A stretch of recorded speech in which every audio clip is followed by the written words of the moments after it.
बिस्मिल्लाहिर्रहमानिर्रहीम, अस्सलाम वालेकुम। अब से कुछ देर बाद अपोजिशन की एपीसी शुरू होने वाली है और इस वीडियो में हम बात करते हैं कि अपोजिशन की एपीसी में मुतवक्के फ़ैसले क्या हो सकते हैं और एपीसी में कौन से ऐसे ऐलानात होंगे तो हम कह सकेंगे कि ये एपीसी कामयाब थी।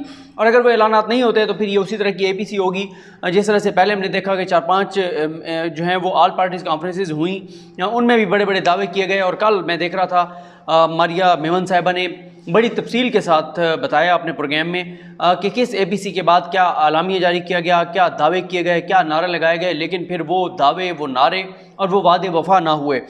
सबसे बड़ा तो जो जिस पे मैंने लास्ट वीडियो में बात की कि नवाज शरीफ साहब ने बड़ा फ़ैसला ये करना है कि वो पाकिस्तान आ रहे हैं या नहीं आ रहे, और अगर नवाज शरीफ साहब ऐलान कर देते हैं पाकिस्तान वापस आने का तो ये बड़ी डेवलपमेंट होगी इस एपीसी के हवाले से। और बहुत बड़ी डेवलपमेंट इसलिए होगी कि नवाज शरीफ वापस अगर आएंगे तो फिर पाकिस्तानी सियासत में तेज़ी भी नज़र आएगी, और साथ ही है कि नवाज शरीफ साहब आते ही जेल जाएंगे क्योंकि वो सज़ा याफ्ता मुजरिम है और उनकी ज़मानत जो है वो ख़त्म हो चुकी है, ज़मानत मुस्तरद हो चुकी है। और इस वक्त वो एक केस में मफरूर हैं, एक में इश्तिहारी हैं, बल्कि 2 में मफरूर हैं और 1 में इश्तिहारी हैं, 1 में ज़मानत पर हैं और कुछ केसेस उनके पेंडिंग हैं। दूसरा जो बड़ा ऐलान हो सकता है, जो सबसे बड़ा ऐलान होगा, जब अपोजिशन ये कह रही है, जब मौलाना फजल रहमान साहब मुसलसल ये कह रहे हैं कि ये धांधली ज़दा हुकूमत है, ये नाजायज़ हुकूमत है, तो दूसरा बड़ा ऐलान ये हो सकता है अगर अपोजिशन संजीदा है तो वो ऐलान ये होगा कि हम असम्बलियों से, सेनेट से इस्तीफ़े दे रहे हैं। सबसे पहले पीपल्स पार्टी जो है, बल्कि पीपल्स पार्टी से भी पहले फजल रहमान साहब अपने बेटे से इस्तीफ़ा दिलवाएँ कि आप अंदाज़ा लगाएं ना कि फजल रहमान साहब जिस असम्बली को नाजायज़ कहते हैं उसी असम्बली से वो सदर का इलेक्शन लड़े, उसी असम्बली से उनके बेटे ने डिप्टी स्पीकर का इलेक्शन लड़ा। आज भी उनका बेटा उस नाजायज़ असम्बली में बैठा है, आज भी उनका खैर वो उनके जो भाई हैं वो तो पहले से सेनेटर थे, लेकिन कहने का मकसद ये है कि जिस असम्बली को वो नाजायज़ कहते हैं उसी में उनकी फैमिली के लोग बैठे हैं, उसी में उनकी पार्टी के लोग बैठे हैं। आगाज़ फजल रहमान साहब को अपने बेटे से करना चाहिए और उसके बाद नून लीग पीपल्स पार्टी को जो है वो इस्तीफ़े देने चाहिए और पीपल्स पार्टी को सिंध हुकूमत छोड़नी चाहिए। ये पहली संजीदा मूव होगी, संजीदा कोशिश होगी और इससे पता चलेगा कि अपोजिशन वाकई संजीदा है एहतजाजी तहरीक के हवाले से। और मुझे एक चीज़ और बहुत इंपॉर्टेंट आज देखने में होगी, देखने में हम देखेंगे बल्कि और देखी जानी भी चाहिए, वो ये है कि ये मुसलसल कह रहे हैं कि हमें आवाम की फ़िक्र है, हमें आवाम का दर्द है, हमें आवाम का दुख है। आज ज़रा देखेंगे क्या इस एपीसी में आवाम के लिए क्या होगा। क्या कोई हुकूमत को ये कहा जाएगा कि अगर आपने आटे की कीमत इतनी ना की तो हम धरना दे देंगे। आज क्या हुकूमत के सामने कोई ऐसी लिस्ट रखी जाएगी कि ये हम लिस्ट आपको बता रहे हैं खाने पीने की अशिया की, अशिया ज़रूरत की, जो रोज़मर्रा की लोगों की ज़रूरत की अशिया हैं, अगर इन चीज़ों के रेट आपने कम ना किए तो हम इस्लामाबाद की तरफ मार्च करेंगे। क्या आज पेट्रोल की कीमतें कम करने के हवाले से मुतालबा होगा या आज भी मुतालबात वही होंगे NRO डील ढील और अपने करप्शन केसेस से बचाओ। तो इस्तीफ़ों वाली मैंने बात की। तीसरी जो है जिस हवाले से ख़बर चल भी रही है कि आई भी है, शाकिर सोलंकी साहब ने इसके ऊपर वीडियो की है कि 3 अदम एतमाद की तहरीकें जो हैं वो लाई जाएंगी और यह ऐलान किया जाएगा। पहली जो है कहा जाएगा असद कैसर साहब, क्योंकि असद कैसर साहब के ऊपर इस वक्त बड़े इल्ज़ाम लगा रहे हैं कि जी असद कैसर साहब ने सही गिनती नहीं करवाई जॉइंट सेशन में, हालांकि हम सब लोग वहाँ पर मौजूद थे, वहाँ पे ऐसी कोई बात नहीं थी जिसको ये बहाना बना रहे हैं। इनके अपने लोग गायब थे, इनको पता भी है कि इनके कितने लोग और कौन कौन गायब थे, लेकिन अपना हाउस इन ऑर्डर करने की बजाय, और वो जो फिरदौस शेख अमान साहिबा का बड़ा मशहूर एक डायलॉग था कि वो पंजाबी कहना कि अपनी मंजी तलों डांग फेरना, तो अपना हाउस इन ऑर्डर करने की बजाय, अपना घर संभालने की बजाय, अपने अरकान को संभालने की बजाय असद कैसर साहब पर चढ़ दौड़ेंगे जी असद कैसर साहब ने 2 नंबरी की है, उन्होंने हमारे अरकान को सही गिना नहीं है और ये हुआ और वो हुआ और इस तरह के इल्ज़ाम उन्होंने लगाए। पहला जो मुतवक्किल ऐलानात हैं वो ये हो सकता है कि असद कैसर साहब के ख़िलाफ़ तहरीक अदम एतमाद लाएंगे।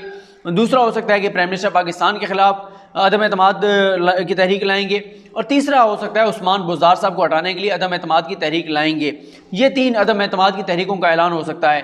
और इसके अलावा यहाँ तक अच्छा जो मेन है वो तो मैंने आपको सक्सेसफुल हम तब कहेंगे अगर नवाज शरीफ वापसी का ऐलान करते हैं और या इस्तीफ़ों का ऐलान होता है तो फिर हम कहेंगे कि ये संजीदा हैं। और इस्तीफ़ों के ऐलान के साथ ही ये कह सकते हैं कि जी हम फ्रेश इलेक्शन चाहते हैं, नए इंतखाबात चाहते हैं और उसके लिए हम एहतजाजी तहरीक भी चलाएंगे, फिर हम इस एपीसी को सक्सेसफुल कह सकेंगे।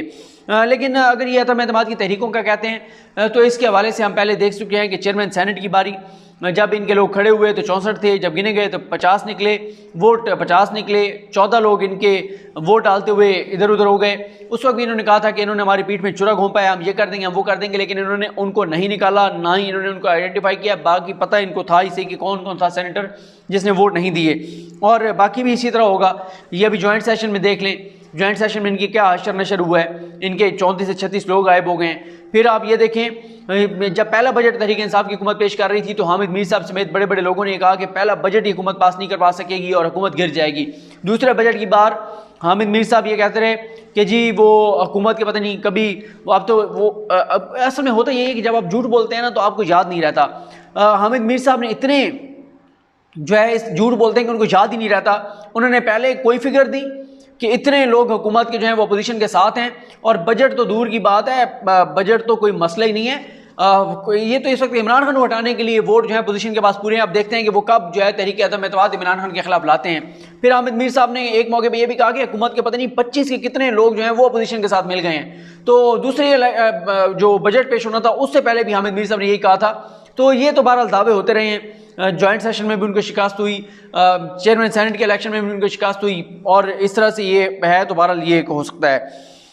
चौथा ये है कि ये भी वो कर सकते हैं कि चेयरमैन सेनेट को हटाने के लिए चेयरमैन सेनेट नहीं, चेयरमैन नैब के खिलाफ वो ये कह सकते हैं कि हम सुप्रीम जुडिशल काउंसिल में रेफरेंस दायर करेंगे, क्योंकि उनको बड़े तफज़ात हैं कि चेयरमैन नैब जो हैं वो जो है वो एहतसाब ठीक नहीं कर रहे, वन साइडेड है। उसके बाद एहतजाजी तहरीक का डेफिनेटली ऐलान हो सकता है कि हम पहले जलसे करेंगे, एहतजाजी मुजाहरे करेंगे, फिर कोई कमेटी बनाई जा सकती है कि ये कमेटी फिर जो है फैसला करेगी कि कब जो है वो इस्लामाबाद की तरफ मार्च करना है और हम इस्लामाबाद की तरफ मार्च करेंगे, या तारीख भी दी जा सकती है, ये भी एक हो सकता है।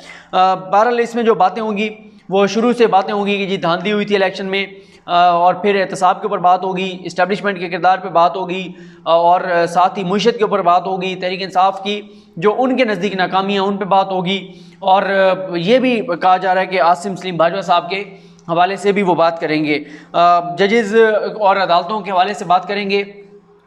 उसमें जो है वो काजी फाइज़ साहब के हक़ में बात होगी, और बाकी पूरी अदलिया के ख़िलाफ़ बात होगी। सिर्फ काजी फाइज़ साहब के हक़ में इसलिए बात होगी कि इस वक्त पूरी अपोजिशन नून लीग पीपल्स पार्टी वो काजी फाइज़ साहब के साथ खड़े हैं, तमाम वकला तंजीमें काजी फाइज़ साहब के साथ खड़े हैं। इसके अलावा मिसाक जमहूरियत की तरह का एक मुआहदा जो है, नया मुआहदा चार्टर करने का ऐलान भी हो सकता है, कोई नया डॉक्यूमेंट भी सामने आ सकता है, उसमें बड़े बड़े नारे, बड़े दावे, बड़े चीज़ें, बड़ा रोड मैप सामने आ सकता है, बड़ा एक्शन प्लान सामने आ सकता है। लेकिन शेख रशीद साहब बता चुके हैं कि जब बेनज़ीर भुट्टो ने नवाज शरीफ के साथ मिसाक जमहूरियत किया था तो इधर मिसाक जमहूरियत किया और उधर वो मुशर्रफ से मिल भी रही थी। मिसाक जमहूरियत में लिखा गया था कि कोई जमात डिक्टेटर्स के साथ रब्ता नहीं करेगी, इस्टेब्लिशमेंट के साथ मिलेगी नहीं, लेकिन उसके बाद फिर हमने देखा उस वक्त बेनज़ीर मिलती रही मुशर्रफ से, और बाद में फिर नवाज शरीफ, शहबाज शरीफ जो हैं वो राब्ते में रहे इस्टेब्लिशमेंट के, शहबाज शरीफ मुलाकातें करते रहे इस्टेब्लिशमेंट से, और उसी के नतीजे में 2013 में उनको इक़्तिदार दिया गया। तो बहरहाल ये कुछ एक्सपेक्टेड चीज़ें हैं, इनसे वो निकल भी सकते हैं। ये तो मेरा एक अंदाज़ा है, मेरा एनालिसिस है कि ये चीज़ें हो सकती हैं। लेकिन ये मैं आपको बता दूं कि अपोजिशन को कुछ बहुत बड़ा करना पड़ेगा। उसकी रीज़न ये है कि जितनी हाइप क्रिएट कर दी गई है, तो अगर कोई छोटा मोटा अलामी आएगा तो उनको शर्मिंदगी होगी, उनको नुकसान होगा। लेकिन देखते हैं कि इस हवाले से क्या ऐलानात जो हैं वो सामने आते हैं। मुझे अपनी दुआ में याद रखें। अल्लाह करीम हम सब का हामी नासरो। अल्लाह हाफ़िज़।